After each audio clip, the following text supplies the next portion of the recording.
Russian forces continued to strike energy facilities in various regions of Ukraine.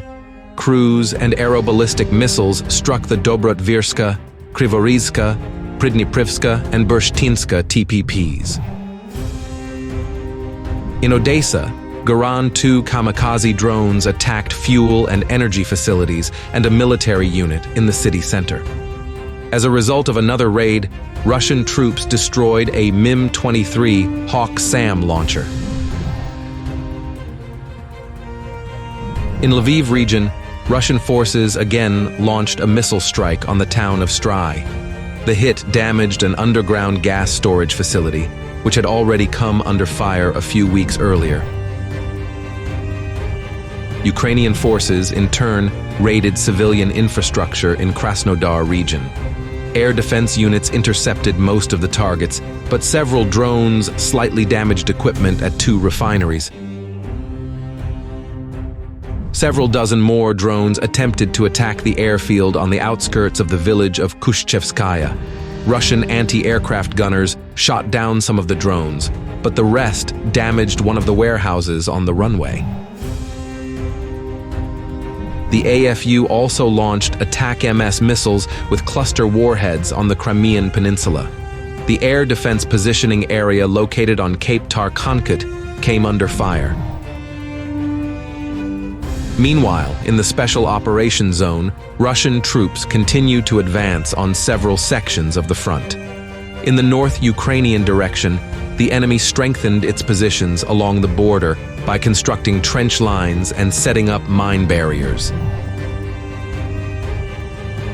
In the Slobozhansk direction, Ukrainian forces are moving engineer units into Kharkiv region. They will construct new defensive structures and install anti-tank teeth. On the Kupiansk-Svatovy direction, Russian assault groups broke through the enemy defenses near Kislivka. The Russian armed forces units gained a foothold in the village, taking firm control of most of the locality.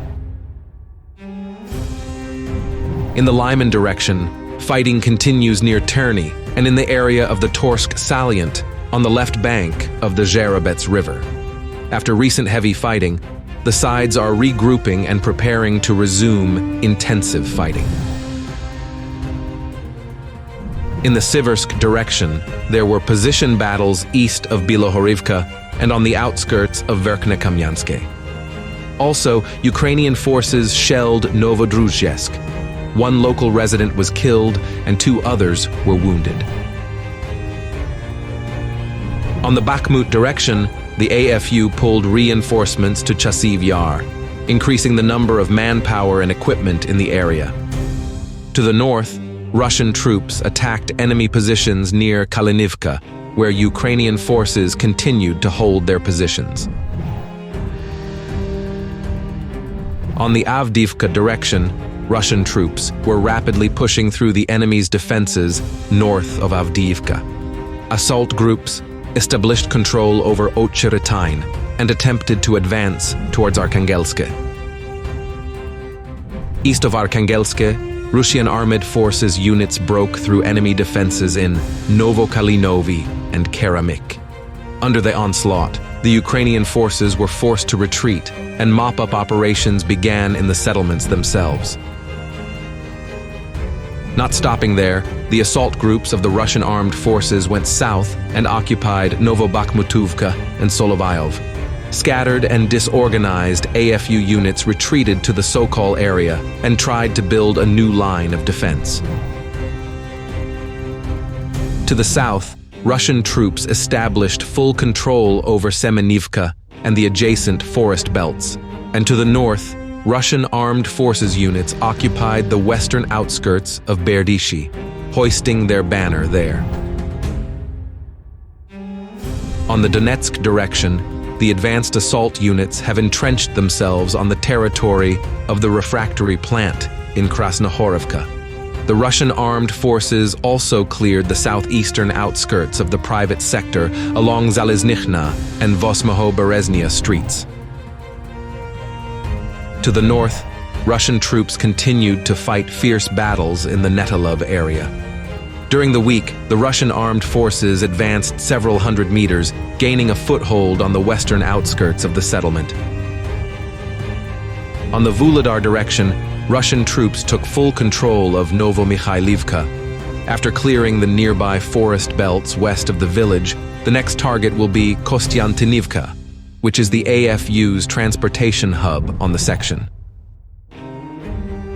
On the Vremivka direction, Russian troops, supported by armored vehicles, attacked enemy positions south of 𝐒𝐤𝐫𝐚. A series of firefights took place on the approaches to the village, and several aerial bombs were dropped on the enemy's manpower.